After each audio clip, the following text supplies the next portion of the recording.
హైదరాబాద్కు సంబంధించినటువంటి ఒక మహిళ PGRS లో ఒక అర్జీ ఇవ్వడం జరిగింది.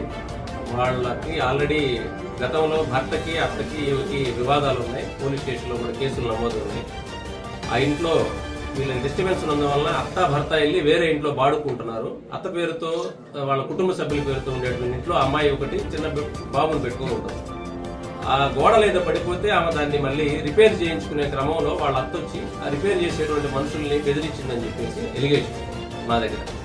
ఆ రోజు మీరు చెప్పే ఈ ఫోన్ కాల్ జరిగిన రోజు సాయంత్రం సుమారుగా 4:25 ఆ టైంలో ఆవిడే ఆ అర్జీ ఇచ్చినటువంటి మహిళ పోలీస్ స్టేషన్కి ఫోన్ చేసి, నేను ఇట్లా PGRS లో అర్జీ ఇచ్చాను సార్, ఇంకా రేపు లాస్ట్ డేటు, మీరు మరి వాళ్ళని నన్ను పిలిపించి విచారణ చేయలేదని చెప్తే స్టేషన్ కానిస్టేబుల్ మాట్లాడి SI గారు వచ్చిన తర్వాత చెప్తామమ్మా, బయటికి వెళ్ళి ఉన్నారన్నారు.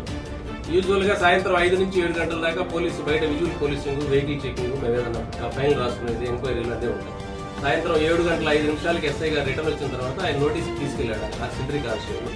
SI సరే ఒకసారి ఆ కేసు ఆల్రెడీ సివిల్ డిస్ప్యూట్, దానిలో ఆమె పేరుతో ఆస్తుంది, ఏదో చేసుకుంటున్నాడు, మనం చేసేది ఏం లేదు, ఎండార్స్మెంట్ ఇద్దాం, వాడు ఆమె రమ్మనండి అని చెప్పారు. చెప్తే అప్పుడు మళ్ళీ మా వాడు పలుమార్లు ఫోన్ చేస్తే అమ్మాయి లిఫ్ట్ చేయలేదు. తర్వాత చేసి ఈ టైంలో రమ్మంటున్నారు ఏం సార్ అని చెప్పి ఆ క్రమంలో జరిగింది. దానికి ముందు ఉండేటువంటి వ్యవహారం అది. ఏవైతే ఈ SI గారి మీద ఆరోపణలు ఉన్నాయో వాటన్నిటి మీద కూడా డిపార్ట్మెంటల్ ఎంక్వైరీ నడుస్తుంది. ఎంక్వైరీలో మిగతా అందరిని కూడా విచారిస్తాం, ఒక ఫేసే కాదు కాబట్టి.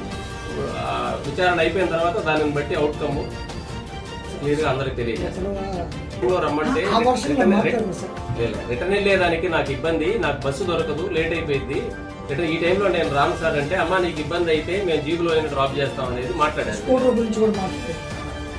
ఇద్దరిని పిలవాలి కదా సార్, కంప్లైంట్ ఆమెను ఇబ్బంది పెట్టే వాళ్ళు ఎవరిని పిలవకుండా మీరు రాండి అని అక్కడ మాట్లాడున్నారు. ఆ వివాదం పోలీసులు చేసేది కాదు కాబట్టి అవతల వాళ్ళని పిలిపించలేదు. అది ఆస్తికి సంబంధించి ఇల్లు నీదా నాదా అనే దగ్గర మాట్లాడుకున్న దానిలో పోలీసులు ఇన్వాల్వ్ అయ్యేది కాదు. రేపటి వరకు గడువు ఉందని మీరే చెప్పారు కదా సార్. ఇప్పుడు రేపటి వరకు గడువు ఉంది, ఈ రోజు నైటే పిలవాల్సిన అవసరం. అది పోలీస్ ఇనిషియేషన్ చేసి ఆమెకు ఫోన్ చేయాలి. ఎందుకంటే అమ్మాయి ఫోన్ చేసింది కాబట్టి అక్కడ క్లోజ్ అయిపోయింది అనే ఉద్దేశంతో రమ్మని చెప్పుండొచ్చు.